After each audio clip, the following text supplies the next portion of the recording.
Hello friends, today I made few sentences for you. আজকের আমার বিষয়টা হচ্ছে কোশ্চেন জাতীয় সেন্টেন্স কীভাবে তৈরি করব। তুমি জানো, ইউ নো। দেখো, এটা সিম্পল প্রেজেন্ট টেন্সে। নোটা দেখো ভার্বের ফার্স্ট ফর্মে আছে। যখন ভার্বের ফার্স্ট ফর্ম থাকবে তখন ডু দিয়ে প্রশ্ন হয়ে যাবে। তুমি কি জানো? Do you no?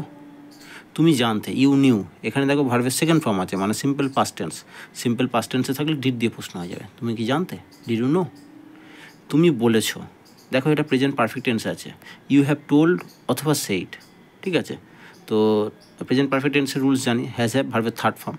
তো এই ধরনের সেন্টেন্স থাকলে আমরা হ্যাজ অথবা হ্যাভকে প্রথমে নিয়ে চলে আসবো। তুমি কি বলেছো? Have you told? তুমি বলেছিলে, ইউ হ্যাড টোল্ড। এটা দেখো পাস্ট পারফেক্ট টেন্স, হ্যাড ভার্বের থার্ড ফর্ম। এও সি প্রেজেন্ট পারফেক্ট টেন্সের মতো রুলসে চলে আসবে। তুমি কি বলেছিলে? Had you told? তুমি যাবে, ইউ উইল গো। এটা হচ্ছে সিম্পল ফিউচার, ঠিক আছে। সিম্পল ফিউচারে কী হবে, ওই শ্যাল উইলটা প্রথমে চলে আসবে। তুমি কি যাবে? Will you go? So friends, if my videos are really helping you, so do subscribe my channel. Thank you.